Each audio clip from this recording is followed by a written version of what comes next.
अभी कुछ वक्तागण बता रहे थे कि ब्राह्मण लोगों को अपना यहाँ वर्चस्व हमेशा रखना है और उसकी कोशिश करते हैं, और जो आरएसएस और बीजेपी जो बनी है वो उसी उद्देश्य से बनी है। ये सच है कि आरएसएस जब बनी तो उनका उद्देश्य था कि ब्राह्मणी व्यवस्था को कायम रखना और हिंदू राष्ट्र के नाम से ब्राह्मण्यवादी राष्ट्र इस देश में लाना, यही उनका उद्देश्य था। लेकिन आगे चलकर बीजेपी आई और वो पॉलिटिक्स में चले गए। फिर जो कट्टर ब्राह्मण्यवादी थे वो सोचने लगे कि अब ये लोग एम्बिशियस बन गए हैं, जो अपना मुख्य उद्देश्य है ब्राह्मण्यवादी राष्ट्र का निर्माण करना, अब ये इनके बस की बात नहीं है। तो इसलिए उन्होंने अभिनव भारत नाम की एक संस्था, एक संगठन शुरू किया। और ये संगठन क्या करता था? ये संगठन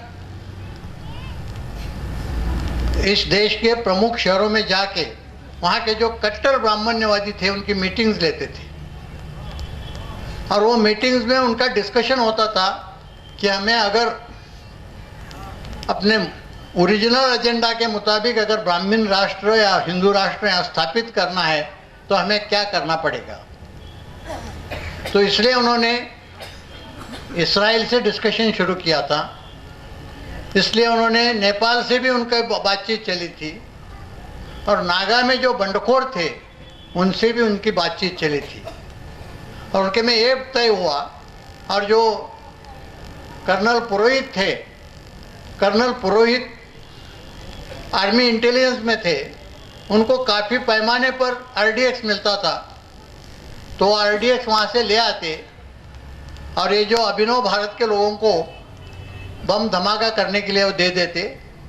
और वो फिर एक पैटर्न ऐसा बना कि ये उनको बम धमाके के लिए आरडीएक्स देते थे, अभिनव भारत के लोग बम धमाका करते थे। दूसरे दिन आईबी अलग अलग मुस्लिम संगठनों के नाम से उसे पब्लिसिटी देती थी, और जो मीडिया, जो ब्राह्मण्यवादी पूरी मीडिया है, उसे बहुत ज़्यादा पब्लिसिटी देती थी। ये सिलसिला कई दिन तक चला रहा। जब हेमंत करकरे ने ये 3 लैपटॉप हासिल किए, बरामद किए, तो उसमें उनके जो भी मीटिंग थे वो एक गलती किए थे जो ब्राह्मणों ने हजारों सालों में नहीं गलती की, वो गलती उन्होंने इस बार की थी। वो गलती ये थी कि जो भी उनके मीटिंग होते थे उसके वो वीडियो या ऑडियो रिकॉर्डिंग करके वो रिकॉर्डिंग वो अपने लैपटॉप में रखते थे। तो ऐसे 24 मीटिंग के रिकॉर्डिंग ये 3 लैपटॉप में थे। हेमंत करकरे क्या करते थे? हेमंत करकरे एक एक मीटिंग का जो ट्रांसक्रिप्ट है वो देखते थे, जिनके शक्ल जो भी बड़े बड़े नेता थे, पॉलिटिकल लीडर्स भी थे, रिलीजियस लीडर्स भी थे, बड़े बिल्डर्स और डायमंड मर्चेंट्स, ऐसे बड़े लोग भी उसमें थे। इंडिया के जितने इम्पोर्टेंट ब्राह्मणिस्ट लीडर हैं वो सबकी शक्लें उसमें थी। हेमंत करकरे एक क्लिप देखते थे और उसमें जिनके नाम थे उनको बुला के उनकी पूछताछ शुरू करते थे, इंट्रोगेशन शुरू करते थे। उन्होंने एक क्लिप देखी, दूसरी क्लिप देखी, तीसरी क्लिप देखी, ये सब लोग घबरा गए। और उसमें इतने खतरनाक इंफॉर्मेशन थी। उनका उद्देश्य भी स्पष्ट था। उनका उद्देश्य स्पष्ट था। एक ही मीटिंग का, अगर आप वक्त होगा मुझे वक्त देंगे, तो एक मीटिंग का मैं कुछ बौरा है 3 मीटिंग का उन्होंने ट्रांसक्रिप्ट किया। बाकी मीटिंग का करने के पहले उनको मारा दिया। 24 मीटिंग का उसमें बौरा था। 3 मीटिंग का ट्रांसक्रिप्ट करके वो इंक्वायरी कर रहे थे, तब तक बॉम्बे अटैक हो गया और उनको मारा गया। तो उसमें कि 2008 जनवरी में फरीदाबाद में जो मीटिंग हो गई, तो उसका जो ट्रांसक्रिप्ट था वो उन्होंने मालेगांव जो इन्वेस्टिगेशन हुआ उसके चार्जशीट के साथ जोड़ के रखा था, लेकिन वो चार्जशीट कोर्ट में जाने के पहले ही उनको मारा गया। फिर भी सबको पता था कि इन्होंने वो जो ट्रांसक्रिप्ट है, जो बौरा है, उसे जोड़ा है। तो उनके हत्या के बाद भी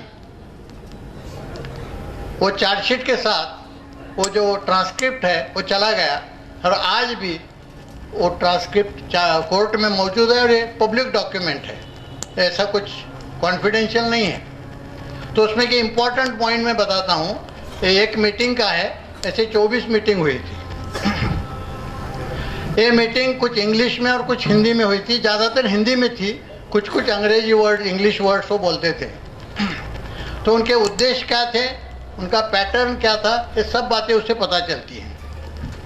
पुरोहित, लेफ्टिनेंट कर्नल पुरोहित वो मीटिंग में बोलते हैं अपना उद्देश्य क्या है, विल फाइट द कॉन्स्टिट्यूशन। ये वर्क सर्विंग आर्मी ऑफिसर है पुरोहित, लेफ्टिनेंट कर्नल पुरोहित। पुरोहित बोलते हैं we will fight the constitution, will fight the nation, this nation is not ours. वो बोलता है एक जो संविधान है इससे हमें लड़ना है, ये राष्ट्र से भी लड़ना है, अपना राष्ट्र ही नहीं है। पुरोहित फिर आगे बोलते हैं we have to fight the constitution, we have to fight for our independence. अपने स्वतंत्रता के लिए लड़ना है, अपनी यानी ब्राह्मणों की।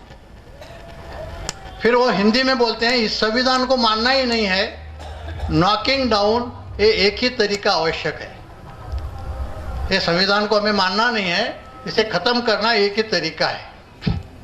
फिर उपाध्याय करके वो भी रिटायर्ड आर्मी ऑफिसर है, वो बोलते हैं this constitution is not applicable to us, will not B